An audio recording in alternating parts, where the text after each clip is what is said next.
Чычырканак баа жеткис касиетке ээ. Чычырканак шараккан суунун жээгинде өскөн өсүмдүк. Анын мөмөсүн терип, кыям жасап, күндө бир аш кашык ичип, ашказан оорусуна дары катары колдонушат. Башкача айтканда, ашказан жарасында табылгыс дары деп эсептелген. Анын пайдалуу касиетин ачуу байыркы гректерге таандык. Алар аттарынын бул бадалдын арасына кирип кетип, жалбырактарын жана мөмөсүн жегенин байкап калышат. Аны жеген жылкынын ден соолугу чың болуп, жалы менен терилери жалтырап калчу. Андыктан чычырканакты гректер алгач ооруган жана алсыз аттарды дарылоо үчүн колдоно башташкан. Андан кийин гана бул жемиш аттарга жардам берип жатабы? Демек адамдарга да жардам берет деп чечишип, аны менен аскерлерди жана спортчуларды да дарылай башташкан. Мына ошол чычырканактын андан бери улам бир дарылык касиети ачылып отуруп, заманбап медицинага келип жетти. Чычырканактын пайдалуу касиеттери. Чычырканак жүрөк кан тамыр ооруларын дарылоодо кеңири колдонулат. Аны такай жеп туруу инфаркт жана инсульт ооруларын алдын алуунун эң жакшы ыкмасы.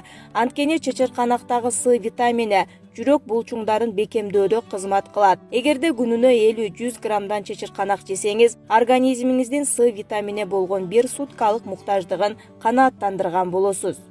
Муун ооруларында жана ревматизмде чычырканактын жалбырагынын маңызын же чайын пайдалануу зарыл. Маңыз мындай жасалат. Бир чоң кашык майдаланган кургак жалбыракты 1 стакан сууга 10 мүнөт кайнатуу керек. Жарым стакандан күнүнө 2 жолудан ичилет. Бул жемиштин иммундук системаны бекемдөөдөгү ролу абдан чоң. Аялдардын жана эркектердин тукумсуздугун дарылоодо да бул жемиш оң натыйжа берет. Курамында темир көп болгондуктан аз кандуулукта жана алсыроодо жардамга келет. Чычырканактын жалбырагынан демделген чай оозулду дарылоодо натыйжалуу каражат болуп эсептелинет. Ашказан рагын дарылоодо күнүнө 3 жолу бир чоң кашыктан чычырканак жеп туруу жакшы жыйынтык берет. Чычырканак майы менен дарылоо. Ашказан жарасын, гастритти айыктырууда чычырканак майы кеңири колдонулат. Бул оорулардан жабыр тарткан адамдар тамактанууга 15-20 мүнөт калганда бир чай кашыктан кабыл алып туруулары зарыл. Бир айдын ичинде күнүнө 3-4 жолудан бузбай ичкенде жакшы жагына өзгөрүү болгону дароо байкалат. Жатын моюнчасынын эрозиясын чычырканак майы менен дарылоого болот. Ал үчүн чычырканак майын кебезден жасалган тампонго жакшылап сиңирип, жатын моюнчасына салып коюу керек. Тампонду күн сайын алмаштырып туруу зарыл. Дарылоо 8-12 күнгө созулат. Натыйжалуу жыйынтыкка ээ болуу үчүн 4-6 жумадан кийин кайра кайталоо керек. Теринин сырткы жарасын же күйүктү айыктырууда жаранын үстүнө чычырканак майын сыйпап, бинт менен таңып, аны күн сайын жаңылап айлап туруу зарыл. Ашказан жарасында бир чай кашыктан күнүнө 2-3 жолу ичүү зарыл. Бүйлөлөрдүн сезгенүү оорусунда, паратонтоздо, кебезде чычырканак майын ачылап, ооруган жерге 10-15 мүнөт коюу керек. 1-2 жуманын ичинде бул процедура күнүнө 1-2 жолудан кайталоо керек. Баланын иммунитетин көтөрүү үчүн 1 айлыгынан баштап берүүгө болот. Алгач оозуна 1 тамчыдан тамчылатып баштап, бара-бара көбөйтүп отуруу керек. Чычырканак майы косметологияда. Бул өсүмдүктүн майы косметологияда да кеңири колдонулат. Мисалы, аны кургак териге колдонушат. Бет терисине арналган кремге бир нече тамчы чычырканак майын аралаштырып, бул аралашманы бетке сыйпоо терини ашыкча кургактыгынан арылтат. Сына берген тырмакты катырууда да бул май жардамга келет. Ал үчүн майды тырмакка сүртүп, ошол эле учурда ичип туруу зарыл. Косметологдор чачты жуудан 2 саат мурун баштын терисине чычырканактын майын сүртүүнү сунушташат. Муну менен чач бекем болуп, мындан сырткары жалтырап, кундуздай көрктүү болуп көрүнөт. Ал эми чач түшүүдө чычырканактын мөмөсүн көбүрөөк жеш керек же бутагынын маңызына чачты жуу керек. Жуугандан кийин чачка майын сүртүү сунуш кылынат.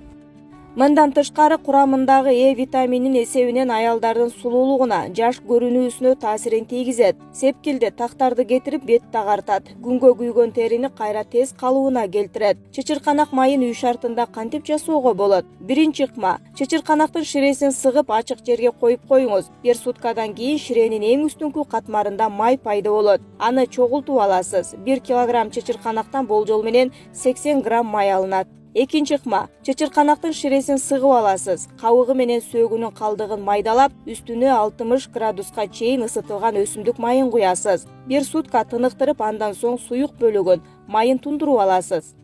Чычырканакты кимдер пайдаланууга болбойт? Ашказан алдындагы без, боор өтүп ооругандар, ашказанда кычкылдуулук көп болгон адамдар, панкреатит менен ооругандар, аллергияга жакын адамдар, ашказанда кычкылдуулук жогору болгон адамдар. Ромашка чайынын териге жана чачка пайдасы. Ромашка медицинада кеңири колдонулган өсүмдүк гүлү. Ал байыркы Римде, Грецияда жана Египетте ар кандай ооруларды айыктырууда колдонулуп келген. Ромашка чайынын териге жана чачка кандай пайдасы бар? Ромашканы бир гана дарылык касиет катары эмес, аны сулуулукка дагы колдонсо болот. Мисалы шампунь, денеңизге крем жана суусундук катары. Андан жасалган чай организмдеги шлак жана токсиндерди чыгарууга жардам берет. Ромашканын курамында кофеин жок болгондуктан аны каалаган өлчөмдө иче берсе болот. Ромашкадан жасалган чай териге жана чачка пайдалуу. Теринин бат картаюусун алдын алат. Теридеги нымдуулукту сактайт. Чачтын түшүшүнө каршы дарылык касиетке ээ. Какаштагы чачтар үчүн дагы пайдалуу. Сынган чачтарды калууна келтирет. Ромашка гүлүн өзүн жана сабагын алып, ага кайнак суу куюп демдейсиз. Чайыңыз демделип 4-5 саат туруш керек. Кийин аны чай катары колдоносуз. Мындай чай сиздин териңизди нымдандырып, бат картаюуну алдын алат. Ал антибактериялык каражатка ээ болгондуктан бетке чыккан ысыкка каршы да колдонсоңуз болот. Ромашка өсүмдүгүнүн курамы табигый азыктардан турган үчүн чачыңызды жууган соң ромашка чайы менен чайкаңыз. Өзгөчө төрөттөн кийин аялдарга чачтын түшүүсүнө каршы жана өсүүсүн камсыздайт. Хрен өсүмдүгүнүн пайдасы. Биринчи, денедеги туздарды тазалайт. Хрендин 2 чоң жалбырагын алып, кайнак сууга салып, белден баштап моюнга чейин коюу керек. Үстүнөн шарф менен ороп бир түн коюш керек. Эртең менен жалбыракка туздар чогулуп калат. Бул дарылоо жалбыракка туз чогулбай калганча кылса болот. Хренден даярдалган настой. Хрендин тамырын муздак суу менен жууп, теркадан майда кылып өткөрүп, бутулкага салып, бутулкага толтура арак, самогон куюп 10 күн коюш керек.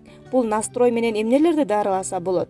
Ангинада 1 чоң кашык настой менен тамакты чайкоо керек жана 1 чоң кашык жутуу керек. Сасык тумоодо ингаляция жасоо керек. Жаракат алганда, жарат бар жерге хрендин настойкасын коюу керек. Тиш ооруда тишти чайкоо керек. Настойду оозго алып, ооруп жаткан тишке кармоо керек. Циститте 1 чоң кашык майдаланган хренге 1 стакан кайнак суу куюп, 5 мүнөт демдөө керек. Күнүнө 3-4 стакандан ичүү зарыл. Жазгы аллергияда эмне кылуу керек? Жаздын келиши менен көпчүлүк жагымдуу жылуу аба ырайынан, күндүн нурунан келген куштардын учуп келүүсүнөн, бак-дарактардын бүрдөшүнөн, гүлдөрдүн ачылуусунан ырахат алышат. Ал эми айрымдардын мурду бүтүп, тамагы сезгенип, көзү кычышып, жаш агып, ыңгайсыз кырдаалга дуушар болушат. Адамдар мындай көрүнүштү көпчүлүк учурда иммунитетинин алсыздыгы менен байланыштырып, сасык тумоого каршы дары-дармектерди өз алдынча колдоно баштайт. Бирок бул каражаттар жыйынтык бербеши мүмкүн. Себеби жогорудагы көрүнүштөр аллергиянын белгиси. Аллергиянын түрлөрү. Аллергия – бул организмге сырттан кирген бөтөн заттарга иммундук системанын жасаган реакциясы. Аллергия тукум куучулук мүнөзгө ээ. Андан тышкары илдеттин бул түрү адамдын жаш курагын ылгабайт. Андыктан жаш өзгөчөлүгүнө карабай, ар бир адамдын аллергияга чалдыгуусу ыктымал. Ал үчүн организмди дүүлүктүрүүчү факторлор гана жетиштүү. Маселен, температуранын өзгөрүүсү, бак-дарактардын гүлдөшү, жогорку температурадагы нымдуулук, стресске кабылуу, жаңы дары-дармек колдонуу жана башка ушул сыяктуулар. Аллергия 3кө бөлүнөт. Байланыш аллергиясы, тамак аш аллергиясы, дем алуу аллергиясы. Айрым адамдардын организминде ар кандай жыттар таасир бериши ыктымал. Муну адистер дем алуу аллергиясы катары эсептешет. Кээ бирөө кайсы бир тамак аш азыктарын жеп ичкенден кийин организми ага реакция берип, кычышуу, кызаруу сыяктуу жагымсыз көрүнүштөргө кабылат. Ал эми кармоодон, жакындоодон же колдонуудан улам адамдын денеси шишип, кычышып же кызарып кетсе, бул байланыш аллергиясынын белгиси. Көпчүлүк аллергияга маани деле бере бербейт жана өз алдынча алдын алууга аракет жасайт. Бирок аллергиянын өтүшүп кетиши адамдын олуттуу ооруга чалдыктырат жана узак мөөнөткө дарыланууга туура келет.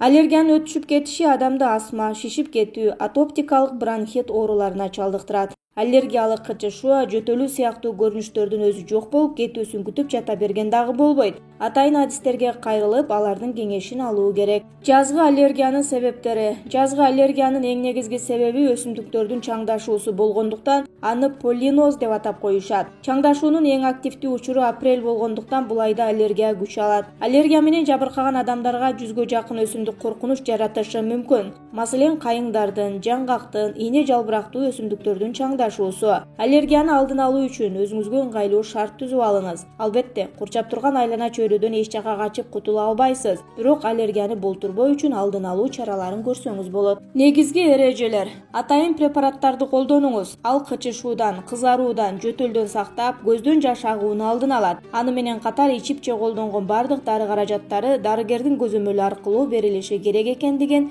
эстен чыгарбаңыз. Көчөдө жүрүп келген соң жакшылап жуунуп алыңыз. Колдон келсе нерсе душ алып кийимдериңизди которгонуңуз жакшы болот. Анткени чаң чачыңызга, кийимдериңизге, дене клеткаларына жабышат.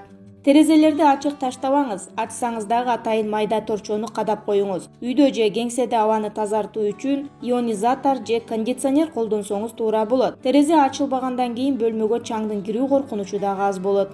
Жуулган кирди эч качан ачык балконго кургатпаңыз. Шаар четине жаратылышка чыгып эс алууну чектеңиз. Чыксаңыз дагы шараккан суунун боюна отуруп, жел болбой турган учурда барыңыз. Анткени жаз айында өсүмдүктөрдүн чаңдашуусу талааларда активдүү болот. Аллергиясы бар адамдарга үйдө ит же мышык багуу сунушталбайт. Эгер үй жаныбарыңыз болсо, көчөгө чыгып келген сайын аны сууга салып киринтип туруңуз.